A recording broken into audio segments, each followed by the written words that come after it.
Santosh Raj. Music by Gaurav रोशन। आप सुन रहे हैं डीजे संतोष राज आवाज में। होलिया में माजाली है खूबे राजा रंगा डीजे संतोष राज चलनी में चली है। होलिया में माजाली है खूबे राजा रंगावा वीर मोरा चलनी में चली है। रघुना डली है दे वो रघुना डली है रंगावा डली है भक्तार हो। डीजे संतोष राज होने में डुबकी लगाई है सखी रे राजा हमार हो।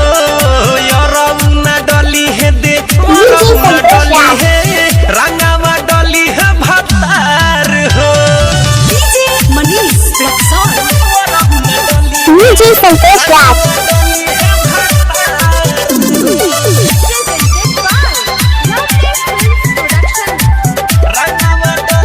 डीजे संतोष राज दोसारा पका हम डाली ध्यानवा हीरो जस बड़े जब हमारे डीजे संतोष राज का पका हम डाली ध्यानवा हीरो जस बड़े जब हमारे सजनवा उनकेला डीजे संतोष राज सवार गोरे गोरे गलिया गुलाल है मोली है यरौना डली है दे डीजे संतोष राज रंगावा डली है भतार हो। होली भरल होंगे में डुबकी लगई है सखी रे राजा हमार हो। यरौना डली है दे वरबुना डली है रंगावा डली है डीजे संतोष राज हो।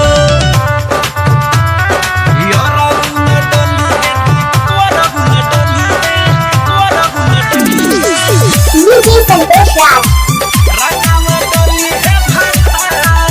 Music by Gaurav Roshan. DJ Santosh Raj Amit Patel की आवाज में। पुआ पूरी तरुआ या भरुआ बनाई अपना पसंद से खियाई। पुआ पूरी तरुआ या भरुआ बनाई पिया जी के डीजे संतोष राज पसंद से खियाई।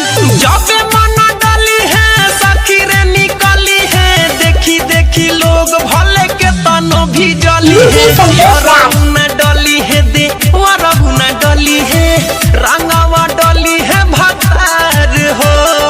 होली डीजे संतोष राज में डुबकी लगई